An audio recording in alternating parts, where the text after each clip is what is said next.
வணக்கம் சுட்டீஸ், எல்லாரும் எப்படி இருக்கீங்க? நான் தான் உங்கள் ஜீபம்பா பேசுகிறேன். இன்னைக்கு நான் உங்களுக்கு ஒரு ரொம்ப நல்ல கதையை சொல்ல போகிறேன். அந்த கதை பேர் என்னன்னா கலைமானும் குதிரையும். இப்போ நம்ம கதை கேட்க போலாமா?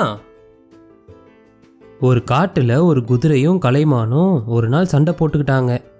அதில் கோபமான அந்த காட்டு குதிரை அந்த காட்டுக்குள்ளே இருக்க வேட்டைக்காரங்கிட்ட போச்சு. அங்கே போய், எனக்கு ஒரு கலைமான் இருக்கிற இடம் தெரியும் வேட்டைக்காரரே, அந்த இடத்துக்கு நான் உங்களை கூட்டிகிட்டு போகிறேன், அந்த மானை நீங்கள் வேட்டையாடணும்னு சொல்லுச்சு.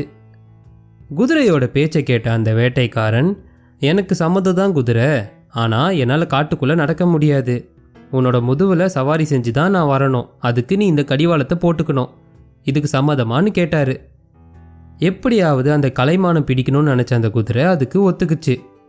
உடனே தன்னோட கடிவாளத்தை எடுத்து அந்த குதிரை மேலே போட்டு அது மேலே உட்காந்து காட்டுக்குள்ளே போனான் அந்த வேட்டைக்காரன். அந்த குதிரை சொன்ன இடத்துல இருந்த மானை வலை வீசி பிடிச்சான் அந்த வேட்டைக்காரன். உடனே என்னை விடுதலை பண்ணுங்க, என்னோட கடிவாளத்தை கழட்டுங்கன்னு சொல்லிச்சு அந்த குதிரை. ஆனால் அதுக்கு அந்த வேட்டைக்காரன், எனக்கு நீ உதவி செஞ்சாலும் ஒரு மானுக்கு நீ துரோகம் செஞ்சிருக்க, அதுக்கு தண்டனையா எனக்கு எப்போவும் சவாரி செய்ய நீ என்னோட அடிமையாகவே இருக்கணும் அப்படின்னு சொன்னான். அப்போதான் இந்த குதிரைக்கு ஒரு திருக்குறள் ஞாபகத்துக்கு வந்துச்சு. தன்னுயிருக்கு ஏன்னாமை தான் அறிவான் என்கோலோ மண்ணுயிருக்கு இன்னா செயல்.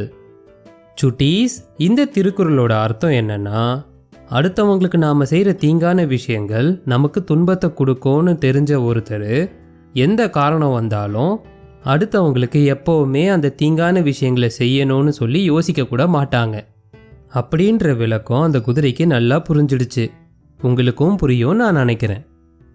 அவ்வளோதான் சுட்டீஸ், இந்த கதை இதோட முடியுது. இந்த கதை உங்கள் எல்லாருக்குமே பிடிச்சிருக்கோன்றதை நான் நம்புகிறேன்.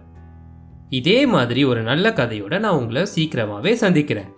அது வரைக்கும் உங்கள் ஜீபும்பா கிட்ட இருந்து டாடா பாபாய்.